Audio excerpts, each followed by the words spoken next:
Hey everybody, welcome to Be Patient, Be Present, Be Joyful, a first aid kit for the emotional bumps, scrapes, and bruises of life. My name is Ryan Stanley. I am a professional life coach, certified life and leadership coach, living in Annandale, New Jersey. Super blessed to be here today with all of you. Thank you so much to Leah and Amy for having me. I was blessed to be here last year for the in-person, and I'm now blessed to be here this year for the online version of Inclusion Festival. Thank you so much. I'm super excited to be here. So today's workshop, Be Patient, Be Present, Be Joyful, is actually based on a book that I wrote of the same name. So you can see one in the background there, but I always keep one on me as well. It's Be Patient, Be Present, Be Joyful, a first aid kit for the emotional bumps, scrapes, and bruises of life. As you can see, it's something small you can carry with you, and it was made to be just that, a first aid kit. If you're having a tough day, you're having some tough moments, you're feeling stressed, you're feeling overwhelmed. I don't know why anybody would be feeling that way in 2020, but it might happen. If that's the case, the concepts that we're about to go over and this book, if you decide that it's something that could serve you, might help you in those moments. So the book is made up of 5 chapters. Actually, the first, it opens with a prologue. So there's a prologue, there's 3 chapters, and then there's a epilogue. And so the prologue is called You Are a Creator. And it is reminding you that that you are a creator, that you are always and in always creating something. Right now, I am creating a man who is putting on a presentation. You are creating a human being who is listening to this presentation. When we wake up in the morning, we create a human who is getting up. If you decide at that point to put on some blue socks, blue pants, blue shirt, and blue hat, you are creating a human dressed in blue. When we go to the kitchen and if you decide to put, some peanut butter on one side of some bread and some jelly on another, and you put them together, you are literally creating a peanut butter and jelly sandwich. I know that sounds obvious, but follow me here. When we create laughter, we create conversation, we create art, we create music, we're always creating. Even if you're sleeping, you are actually creating a person who is sleeping, right? So just by being, we are always, and again, always creating. Even since the moment you were conceived, you were creating a fetus. We're always creating something. So by knowing that, it's important to be aware that we also sometimes, in stressful moments, create stress, and we create anger, and we create frustration, we create sadness, we create overwhelm. We also create joy and laughter and happiness, and we're always creating something just by creating our thoughts. So the prologue touches on this because it's important for you to understand that we're always creating something. Now that we know that, we can go into chapter 1, which is Be Patient. So if you are feeling stress, if you're feeling overwhelmed, chances are that time or not enough of it has something to do with that, right? We wish we were further along in something. I'm late for something and I'm sitting in traffic. I wish that sometimes you just want to feel better right now about something else altogether. We're kind of want something to be different immediately, especially in today's day and age of, immediacy, like with social media, with phones, with everything. You can get all the information that you need. We expect that all the time. And so impatience has been a popular way of being, unfortunately. So there comes an opportunity for you to ask yourself, how can I, if you're feeling stressed, you're feeling overwhelmed, you're feeling impatient, you're able to recognize that I'm impatient right now. How can I create patience? How does a patient person behave? How would a patient person sit in this exact same scenario? Think about it for a moment, because our brain is a machine, and the machine likes to answer questions, this machine in particular. So if you ask yourself questions like, how am I behaving right now? Am I behaving impatient? And if the answer is yes, you can follow yourself up with another question, which is, how would a patient person behave? If I were to create a patient person in this moment, what would that look like? What would that feel like? How can I create patience in the now? And so think about that for a moment. How does close your eyes and think about what does patience feel like for you? If you imagine someone who's being patient, how are they behaving? Great. The other thing I want to point out quickly is that patience is not necessarily sitting around and doing nothing and just waiting for something to happen. Patience is behaving as if you are grateful for the outcome to occur as it's supposed to. Patience is creating gratitude for that outcome. Patience is believing and having faith in the outcome, and then behaving in the most efficient manner to make it possible, but not being stressed and not being overwhelmed and not creating somebody who is worried about it not happening. Instead, you are creating someone who is confident in the outcome that you desire and taking action to make that outcome part of your life and your experience. So once you have created a person who is patient, right, you understand that is an option. It doesn't, you don't have to spend the next 40 years being patient, but right now, be patient right now, just for the moment. If I'm feeling impatient, I can create someone who's patient. So that's chapter 1. Chapter 2 is be present. So now that you've created a person who is no longer waiting on something, you can also create a person who's not worried about the past either, right? You're not worried about the future. You're not worried about the past. Typically, a lot of the time when people are stressed, they're worried about what someone somewhere else thinks. They're worried about something they did yesterday or something they said last week or something that, some event that happened years ago, traumatic as it may be. If you're sitting there focused on that, you are actually literally putting your energy into the past, and it's not serving your present. So again, you can ask yourself, if I wanted to, if I'm stressed about the past or I'm stressed about what might happen in the future or the way something might go, you have the opportunity to create presence. And you can, again, ask yourself important questions like, how does a present person behave? What would it be like if I created a presence right now? What does the word present even mean? And a great way to kind of step into this is to utilize your senses, all 5 of them, and maybe even your 6th, right? So what can I smell right now? What can I hear right now? What am I seeing in front of me? Look around, take it all in. Can I feel the air against my face? Be here now. There really is only now. I know it doesn't feel that way. We've kind of been programmed to think about the past and think about the future. Our past is really just a lot of previous nows. And our future is basically, who knows what the future is going to hold? And so any stress or fear that we put into it is really just us being worried about a now that doesn't yet exist. And depending on your feelings on quantum physics or your understanding of it, and I'm in a layman's version myself, but the more you focus on what you don't want, the more you are likely to bring that into reality, as opposed to spending the now creating joy, creating presence, creating person who is present in the moment and grateful for the now. Gratitude is a tremendous way to create presence and to be here now. You can be grateful for anything. Gratitude is literally the opposite of stress. If at any point you are grateful for something, you are in a feeling of receiving. And when you are receiving, stress often comes from lack, right? It's some sort of lack. I don't have it now. I don't have enough money now. I don't have enough health now. I don't have all these different things. Whatever it is, I don't have it now.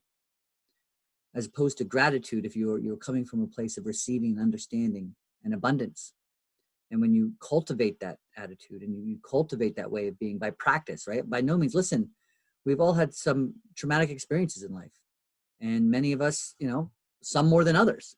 And so by no means am I belittling your past or belittling your experience or belittling your physical condition or belittling your stress that you have. It makes perfect sense. And anybody who had led every single second of your life up until this moment would be feeling that exact same way. So it's okay that you feel that way. I'm just sharing that you don't have to feel that way for the rest of your life. Your past doesn't equal your future unless you want it to, unless you think about that all the time. So be present. Create a person who is here now and grateful for the now. Recognize that there's oxygen right now.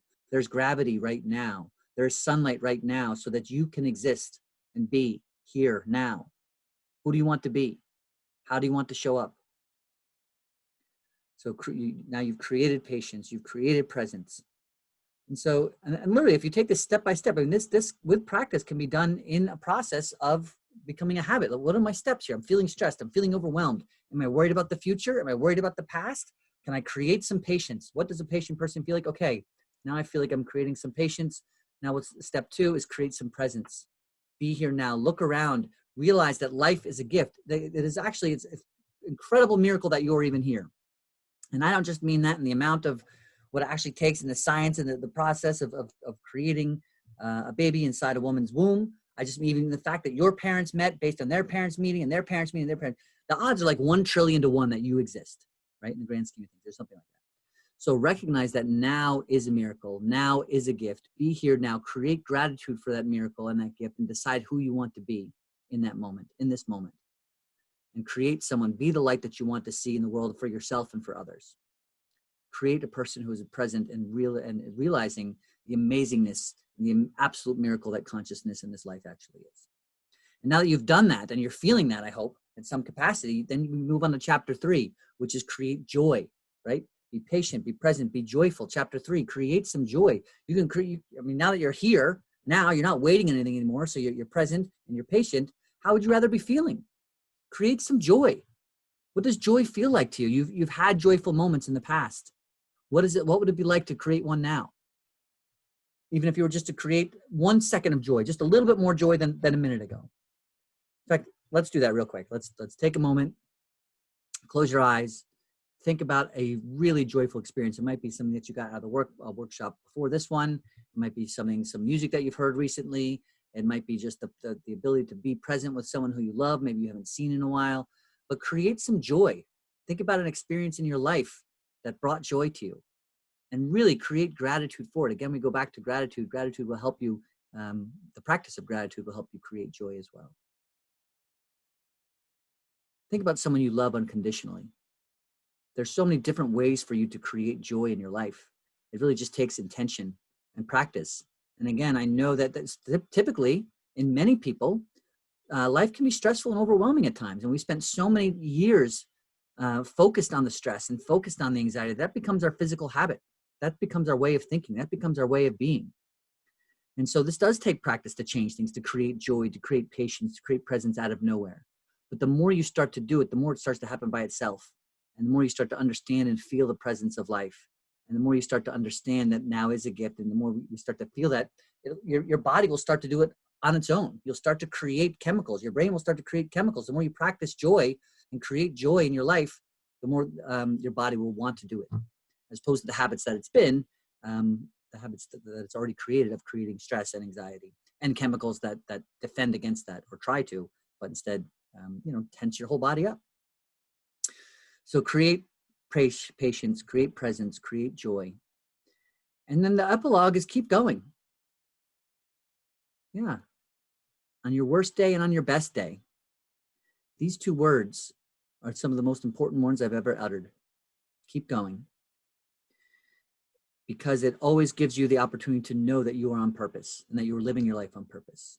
If you wake up tomorrow morning and say, keep going, and you have a tough day, and then you wake up the next day and say, keep going, you know what you're doing. In fact, the only way for you to get out of line with your purpose is to not keep going. You get to decide when you've stopped. There's no such thing as failure. There's lessons. There's opportunities for growth. But the only time we basically lose a race is when we stop, when we quit, when we give up. Doesn't mean that you can't be tired. It doesn't mean that you can't be stressed. It doesn't mean that you don't need to rest. Rest, please. Rest with the intention of creating joy and gratitude in your life so that you can live more on purpose and not need as much rest. So be patient, be present, be joyful. Keep going. Life is a miracle. Life is a gift. It's here for you. You get to decide who you want to be. You know what your gifts are, right? And when we don't keep going, we are belittling. Actually, we are doing those gifts a disservice. We're doing those we love a disservice who don't get to experience our gifts. Step into your greatness. We are all one. We're all a unique consciousness of the universe expressing itself in different ways. So own that. Be grateful for that. You are divine. You are magnificent. You're unlimited. And when we start to choose thoughts like this and create thoughts like this and step into our greatness every single day as a habit, as a way of being, as a way of reminding ourselves that we are a child of God, of the universe, that we are something that is amazing and there will never, ever be anything like us again. It is our responsibility to do with that what we can, as often as we can, and be the light that we want to see in the world for others so they can do the same. So be patient, be present, be joyful. Keep going. Recognize that you are a gift and live the life that you deserve so that others can see your example and decide to do the same. I don't know what the time is on this. I know we're supposed to keep it 20 minutes. I have no idea where I am at the 20-minute mark, so I'm going to start to wrap up and just say, if this is something that has served you, and I hope it has, feel free to go to ryanstanley.com. You can, if you want, you can download a free copy of my book. It's an ebook of it, ryanstanley.com/free-ebook. You can also order the book on that website. In fact, if you order it from ryanstanley.com, it'll come with a signed copy. And actually, depending on my availability, it could come with a complimentary coaching session as well. But if you prefer, if you spend a lot of time on Amazon or Barnes and Nobles and you prefer to get it from there, it is also available there wherever books are sold. Actually, I do like the physical copy because it's smaller. You can carry it with you wherever you go. There's a spot in the back for notes. So if you're interested in purchasing one, please do. This way you can carry it around with you and utilize it whenever. Real quick, I'll just point out that it's, you can read through it, but you can also open it. It's also literally made to where you can open any page and find something that will stand out to you. There are illustrations, there are highlights, there are bolds, there are quotes, all sorts of stuff that can serve you in your journey. I appreciate you. I appreciate Inclusion Fest. One of the major themes of this whole concept, this whole thing that these ladies have put together is inclusive, and that's because we are all one and we're all together, and everybody deserves to be heard, and everybody is so unique and special, and we need to support each other and empower each other to be the best versions of themselves. And by doing that, we also bring out the best in ourselves. So I appreciate Inclusion Festival. I appreciate all of you for making time to listen to me today. I hope it served you as much as it served me, and I hope to cross paths sooner than later. Thanks for being you.